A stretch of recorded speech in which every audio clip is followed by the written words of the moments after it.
Salut à toutes, salut à tous et bienvenue dans Hyperlink, votre cocktail de bulles et de pixels qui vous revient une fois de plus avec des héros capés, masqués, mais peut-être un peu plus sérieux, cette fois un peu plus dangereux, qui sait. On parle bien sûr de Invincible, la série animée de comics, de super-héros de Amazon Prime Video, qui, à force de déchaîner les passions, on va dire quand même qu'elle fait beaucoup parler d'elle par son côté très sérieux pour un dessin animé, ce qui a l'air de déstabiliser beaucoup de gens de plus de 40 ans qui donc n'ont pas grandi avec toute la Japanimation et les comics. C'est bizarre. Pour en parler, j'ai une équipe de super-héros. Je ne sais pas s'ils sont invincibles, on le verra bien au long de la critique. J'ai Karl. Alors, en tout cas, j'étais terrassé par le MCU. D'accord. Donc tu n'es pas si invincible que ça finalement, tu n'es qu'un homme après tout. Mais tu es un saint homme si tu as été terrassé par eux, je te bénis. En plus de ça, on a en général quand on parle de super-héros, s'il y a Karl, il y a à côté son wingman, son faucon, son Zemo, c'est Gabin. Ouais, je suis le best man de Marc, son petit poteau William. Comment ça va Gabin ? Eh bah ça va, et je suis toujours autant étonné de voir que, oui, l'animation, ce n'est pas que pour les gosses. Et oui, on va en reparler, on va y revenir dans un instant. Et ça faisait longtemps qu'on ne l'avait pas entendu, je suis très heureux qu'il soit là. C'est Charlie. Todo match, tout le monde. C'est-à-dire Bah, todo match. Todo match. on vous renvoie à de très anciennes critiques que vous retrouverez sur le net parce que Internet n'oublie jamais. C'était notre premier épisode de C'est français mais c'est cool. Du coup, on va se lancer dans un petit débat sur la série Invincible. Mais avant, je vous rappelle que vous pouvez nous suivre sur nos différents réseaux sociaux, c'est-à-dire Twitter. Vous pouvez partager aussi ce que vous avez vu et lu avec nous sur notre Discord. Vous pouvez retrouver toutes nos émissions sur YouTube et Aosha, passées, présentées à venir, ainsi que toutes les critiques comme celle-ci. Bah, on est parti, j'ai envie de dire jingle. Minable, méga minable. Faudrait trouver un argument plus original. Invincible, donc, ça ne raconte pas l'histoire des Indestructibles, ça raconte l'histoire d'un personnage qui serait invincible. Karl, de quoi parle Invincible ? Dis-nous tout. Alors, la série suit Mark Grayson, un ado qui a l'air assez normal, mais qui est le fils d'Omni-Man, le super-héros le plus puissant de la Terre. Alors, cet Omni-Man est clairement un pastiche de Superman, hein. Pour les fans, il a même la moustache de Henry Cavill. Mark Grayson attend depuis l'enfance que ses pouvoirs se développent, comme lui a dit comme son père lui a dit que ça arriverait, et ça arrive quand il a à peu près 17 ans. Il commence à pouvoir voler, à avoir une super force, à être très résistant, et il décide de suivre dans les pas de Super Papa, et il se choisit un costume et un nom. Il va devenir invincible. Une nouvelle vie s'ouvre alors devant lui, et pendant ce temps, son père réunit les gardiens du globe, qui sont la Justice League de cet univers, et les assassine très tranquillement dans un bain de sang, posant ainsi la question, qui est vraiment le plus grand héros du monde ? Ben, c'est moi, bien sûr. Bon, blague à part... le super-ego. Le super-ego, exactement. Donc, toute blague à part, en tout cas, le pitch semble intéressant dans la droite lignée des comics, d'une nouvelle vague de comics qui existe depuis une vingtaine d'années, qui retravaille et re-questionne les mythes du super-héros. Et donc là, clairement, dans ce genre de comics, on a toujours un jeu avec les codes, et là, ça me semble être encore une fois le cas de ce que tu dis. Oui, c'est ça. Alors déjà, c'est publié par Image, pas par Marvel ou par DC. Image est un concurrent historique des deux gros, et c'est écrit par Robert Kirkman, que vous connaissez sous le nom de le mec qui a fait Walking Dead. C'est pas mal comme nom. Oui, c'est le plus répandu, hein. Et qui a une habitude des retournements de situation. Les fans de Walking Dead savent, les personnages qui meurent, les retournements de situation, il faut fuir un endroit où un nouvel ennemi arrive. On retrouve un petit peu ce mécanisme dans Invincible, mais adapté aux super-héros et à l'hyperbolisme que permet le genre, dans les combats, dans l'action et dans aussi les relations entre les personnages. Oui, je vois ce que tu veux dire, c'est-à-dire que là, de ce que j'avais cru comprendre, parce que moi je l'ai pas du tout vu la série, mais quand j'avais entendu parler des comics, tout le monde me disait c'est des comics mais de manière réaliste, où la phrase de l'oncle Ben, grand pouvoir implique grande responsabilité, prendrait tout son sens dans le sens premier degré du terme, c'est ça ? Oui, on a eu un exemple similaire récemment avec The Boys, qui lui par contre aimait se vautrer dans la crasse et montrer à quel point ce monde est dégueulasse. Invincible va pas vraiment dans cette direction. Il a un côté réaliste, c'est-à-dire quand tu prends un coup d'un super-héros qui peut soulever une planète, tes os sont pulvérisés et ta chair est atomisée. Mais en même temps, il a quand même une couleur. Il y a des not all super-heroes, il y en a des biens. Dans cet univers, The Boys les montre tous pourris et pervers. Invincible montre un univers où le bien et le mal sont floutés. D'accord. Charlie, toi aussi tu voulais rebondir sur cette question de code du super-héros? Ouais, effectivement, moi c'est ce qui m'a le plus plu dans cette série. C'est comme disait Karl, c'est cette idée que en fait ces grands pouvoirs, ils ont de grandes conséquences et c'est de les voir de manière très crue à l'image. Avec justement cette idée, on avait déjà avec par exemple des films comme Hancock.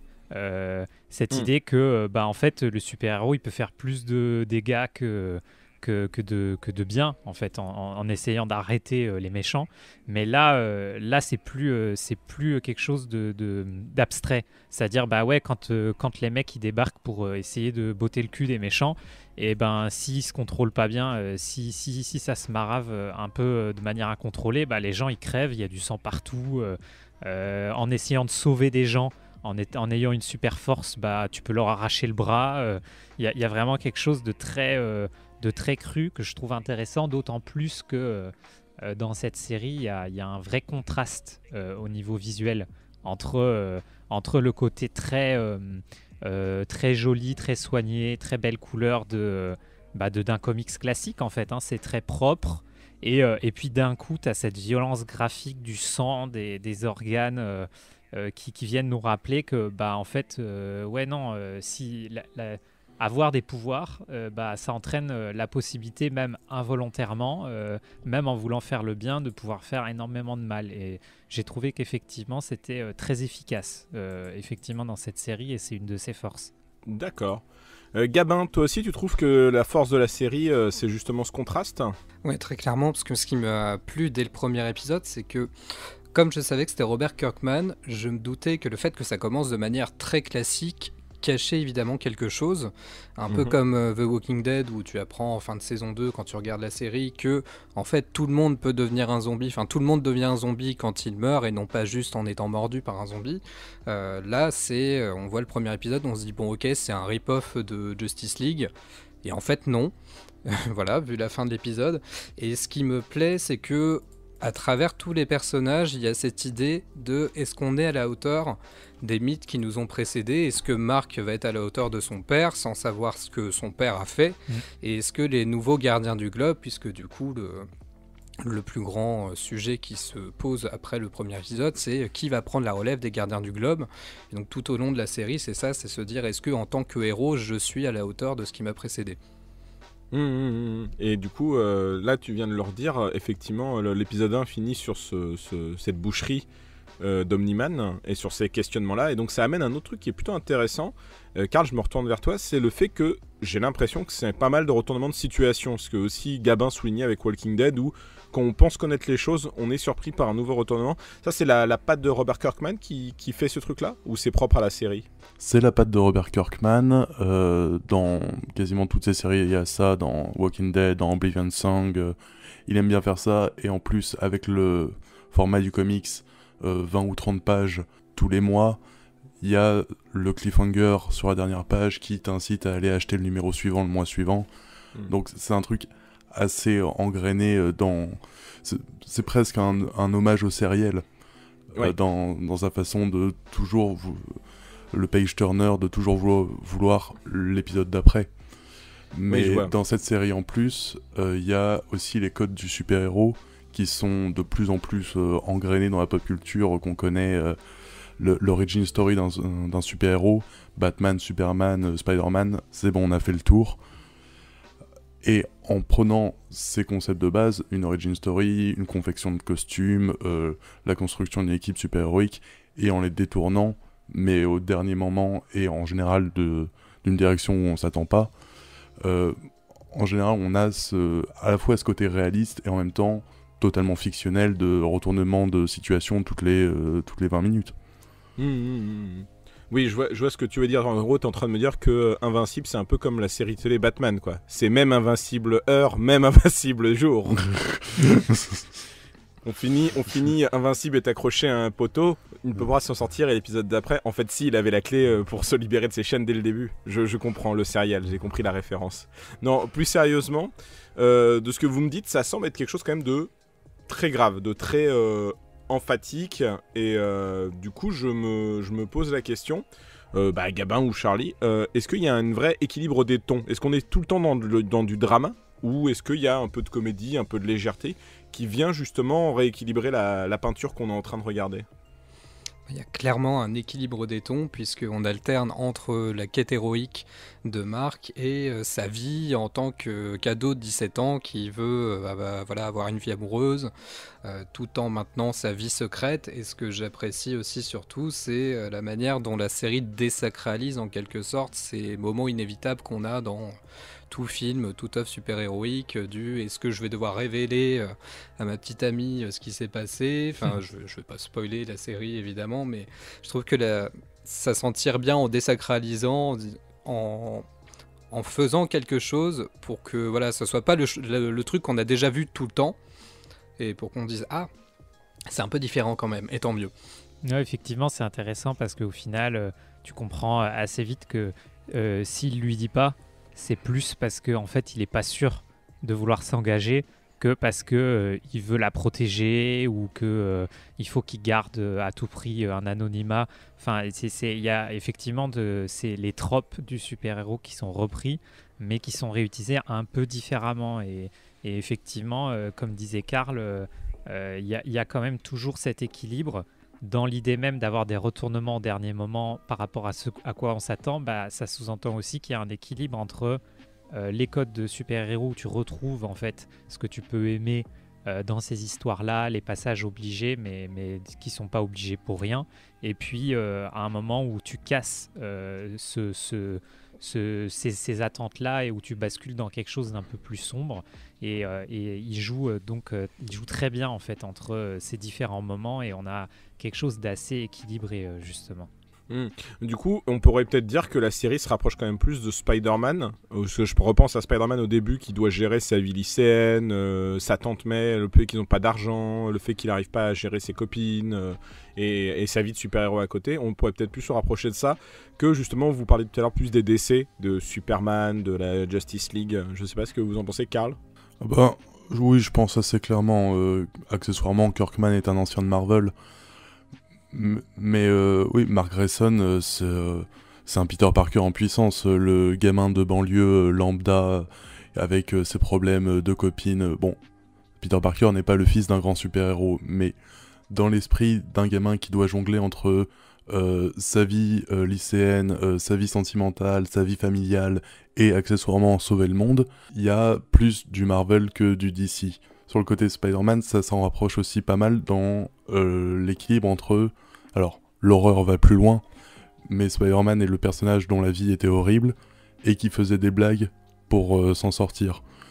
Et là aussi, il y a des moments où, franchement, moi j'ai pas de problème avec le gore, hein, mais il y a des moments où c'est un peu dur à regarder, où c'est vraiment violent. C'est clairement hardcore par moment. Après, on casse ça avec une scène avec son pote qui fait le con et qui essaie de lui remonter le moral en racontant juste de la merde. Sur ça, ça marche très bien aussi. Et oui, je pense que du coup, l'inspiration vient beaucoup plus d'un Marvel que d'un DC, même si c'est vraiment ni l'un ni l'autre. Moi, ce qui me plaît aussi justement dans la manière dont les héros sont montrés dans cette série, c'est qu'il y a ceux qui maîtrisent leur pouvoir clairement et qui n'en ont aucun inconvénient, et d'autres héros comme par exemple Monster Girl, qui en fait c'est une adolescente qui se transforme en une sorte de troll, sauf qu'à chaque fois qu'elle se transforme, elle rajeunit, ce qui fait que son pouvoir c'est une malédiction. Et donc il y a certains personnages parmi ceux qu'on a ici, leur pouvoir finalement c'est pas tant un avantage pour eux, et c'est ça que la série parvient à faire. Il y a comme le personnage de Robot qui lui aussi souffre d'être un robot évidemment, même s'il y a autre chose là-dedans. Il y a des jumeaux qui sont un peu débiles, enfin voilà, je trouve qu'il y a quelque chose qui fait que ça sort le héros juste de ce mec qui a des super pouvoirs, qui du coup est plus fort que tout le monde. C'est pas parce qu'on a des pouvoirs que voilà, on est forcément plus puissant. Je vois. Karl. Sur la construction du monde, je trouve qu'une des forces, c'est de nous faire arriver dans ce monde donc nouveau pour nous, et de nous faire sentir que c'est un monde avec une histoire. Les gardiens du globe, avant leur mort, on les voit peut-être 1 minute à l'écran, mais avec l'écriture, entre la réaction des gens, de bonnes scènes d'exposition bien précises et un peu discrètes, on arrive à bien enchaîner l'histoire pour, en même temps, ressentir que Invincible n'est qu'un nouveau super-héros, même si c'est le personnage principal de notre histoire, mais dans un univers qui était en mouvement avant qu'on soit là. Et je trouve l'univers de la série assez vivant et assez bien construit. Effectivement, je trouve que ça complexifie un peu le truc parce que quand tu arrives avec Superman, par exemple, bah, tout commence avec le début de son histoire, en fait. C'est-à-dire que quand il devient un super-héros, les problèmes arrivent, alors que là, effectivement, son intrigue personnelle, elle prend place dans quelque chose de déjà complexe, avec déjà des enjeux tout autour de lui, et il va falloir qu'il trouve sa place là-dedans, et ça, c'est une valeur ajoutée de la série. Alors du coup, j'entends tout ce que vous dites. Et effectivement, ça a l'air d'être un univers qui est assez nourri, qui est assez construit, où on n'arrive pas au début de cet univers, mais on fait qu'en suivre une étape parmi les autres, donc celle de notre héros.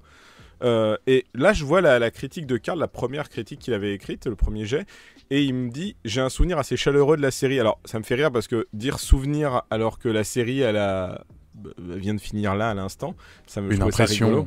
Oui, une impression. Non, mais tu parles de chaleur et c'est ça qui je trouve intéressant, c'est que depuis tout à l'heure on parle quand même de trucs assez graves, on parle de personnages qui sont maudits par leur pouvoir, on parle de responsabilité, on parle de papa génocideur et toi tu dis que c'est un peu chaleureux. Donc qu'est-ce que tu trouvais chaleureux en fait dans tout ça? Alors, déjà comme je disais, un peu de violence de temps en temps, c'est sympa quand c'est sur un écran. Et aussi, tout simplement, il y a cette ambiance générale. Invincible, malgré tout ce qu'il prend dans la gueule et malgré des baisses de morale, forcément, garde un optimisme et une volonté d'aider. Dans le résumé, je disais que Omni-Man, c'est le Superman. En vrai, le Superman, c'est celui qui veut aider. Donc, c'est Invincible, le Superman d'Invincible. Mais il y a ça, il y a les couleurs qui sont assez chaudes, le dessin qui est assez lisse, l'ambiance générale assez fun. Je crois que la saison se termine sur un morceau de Bad Religions, donc déjà, je peux que être content. Non, c'est The Hives. Ah merde. Tant pis. Mais c'est bien quand même, justement, j'étais très content. Mais en tout cas, il y a cette musique punk rock assez régulièrement, donc moi, je suis content quand j'entends ça. Malgré ces trucs graves, il y a quand même ce côté buddy movie, teen movie, enfin, je sais pas, ça reste chaleureux, c'est l'impression que j'ai eue. D'accord. Ok, oui, je vois ce que tu dis. Encore, on en revient toujours à cet équilibre des tons aussi, peut-être. Le fait qu'on harmonise le drame et la comédie, ça crée quelque chose un peu de doux amer. T'en penses quoi, toi, Charlie? Je trouve que c'est justement là où c'est intéressant, c'est que c'est pas parce que c'est réaliste, c'est pas parce qu'il y a des morts et qu'il y a du sang que ça veut dire que ça devient pour autant quelque chose de pessimiste et de sombre. En fait, tu suis des personnages qui ont profondément envie de changer les choses, qui sont dans un don d'eux-mêmes et dans une énergie qui fait que forcément, en fait, tu les suis et il y a quelque chose de chaleureux qui ressort malgré le fait que le contexte général n'a pas grand chose de réjouissant et qu'il pose plein de questions qui ne soient pas tout blanc tout noir, mais c'est ce ton en fait des personnages et c'est leur aspiration qui fait que malgré tout tu gardes un souvenir chaleureux du visionnage et c'est clair que ça restera une des forces de la série, même si moi n'étant pas ni un lecteur ni un spectateur attentif du genre du comics, j'ai tendance à être plus attiré par des séries ou des contenus en tout cas où on va être plus réflexif, plus critique, on va mettre en perspective encore plus le concept de super-héros, des choses à la Watchmen. Et là, c'est pas le cas. C'est-à-dire il va y avoir des renversements un peu principe de réalité. On joue sur nos attentes dans le genre super-héroïque. pour y apporter une réflexion, mais au final, ça reste une série de super-héros et on reste voilà, on ne déconstruit pas en fait le super-héros. Ça reste une série de super-héros et pour ça, il faut qu'il y ait un optimisme, il faut qu'il y ait un élan, il faut qu'on continue à croire dans la cause qu'ils vont défendre et malgré le fait qu'on soit pas dans un optimisme béat, quoi. C'est peut-être ce qui fait la différence entre une série qui a été très acclamée depuis 2 ans, The Boys, qui déconstruit clairement l'imagerie des super-héros. Moi, je l'ai pas suivi, The Boys, mais de ce que j'ai compris, on suit un personnage qui veut détruire les super et qui considère que ce sont justement des espèces de figures divines qui pètent plus haut que leur cul et qu'il faut ramener à la surface des mortels. Là où Invincible ne propose pas cette vision-là, mais propose plutôt de réfléchir ensemble à ce que c'est que le super-héros et donc le reconstruire peut-être, non ? Ouais, exactement, et surtout... c'est d'un point de vue général, The Boys, c'est nihiliste, c'est pessimiste. Il n'y a pas que les super-héros qui sont déconstruits, la politique, le pouvoir en général, l'argent, la société de l'image, les médias. C'est une satire de la société. Exactement, alors que là, effectivement, il y a quand même cette idée de... on reste dans des valeurs positives même si on n'est pas naïf. Donc effectivement, c'est ce qui peut donner un certain souffle malgré la violence et la crudité de certaines images, quoi. Et toi, Gabin, est-ce que tu préfères rester naïf ou alors plutôt aller du côté de The Boys et d'être machiavélique ? Justement, je voulais rebondir sur ce que disait Charlie sur cette question de la naïveté, c'est qu'elle s'en va très vite, puisque Marc est un peu naïf au début en disant « Bon, je vais devenir un super-héros, tout va être super facile et je vais sauver tout le monde, super, ça va être super bien. » Je dis beaucoup super, mais c'est pour ça, dès le premier épisode, il pense sauver quelqu'un et en fait, non, la personne est atomisée complètement. Et tout au long de la saison, c'est ça, c'est que Marc se dit... je vais devenir un héros, je vais faire des erreurs, il y a forcément des choses qui vont pas bien se passer, et c'est aussi ça qui est cool, c'est que non, tu penses peut-être que tu vas tout sauver, mais non, ça va pas se passer comme tu le penses. Mais voilà, moi c'est ça qui me plaît énormément dans cette série. Et là je me dis c'est renouvelé pour 2 saisons, donc j'ai hâte d'avoir la suite avec une certaine grande impatience. Elle a quand même bien marché, j'ai l'impression, parce que pas mal de gens en ont parlé. Elle a été pas mal regardée sur Amazon Prime Video. Ouais. Moi, j'ai vu qu'il y avait J.K. Simon au casting. C'est lui qui fait Omni-Man. Faites-moi plaisir. C'est ça. Dites-moi clairement, oui. On n'a pas du tout parlé du casting, alors que le casting est extraordinaire. Alors que, dans des séries d'animation qui sont pour des plateformes, voilà, j'ai pas eu l'habitude d'avoir un méga casting de cette envergure. C'est Steven Yeun qui double Mark Grayson, Sandra Oh qui fait sa mère, Zachary Quinto qui fait Robot, et il y a énormément d'acteurs de The Walking Dead qui sont aussi dans la série, donc je pense que Robert Kirkman s'est dit tiens, je vais appeler mes potos, ça va leur faire plaisir. Mais ouais, vraiment le casting vocal de la série, je trouve extraordinaire. Et j'ai envie de dire, j'espère que quand il frappe quelqu'un, il fait Not on my tempo. Pou, pou, pou. J'espère vraiment qu'il le fait.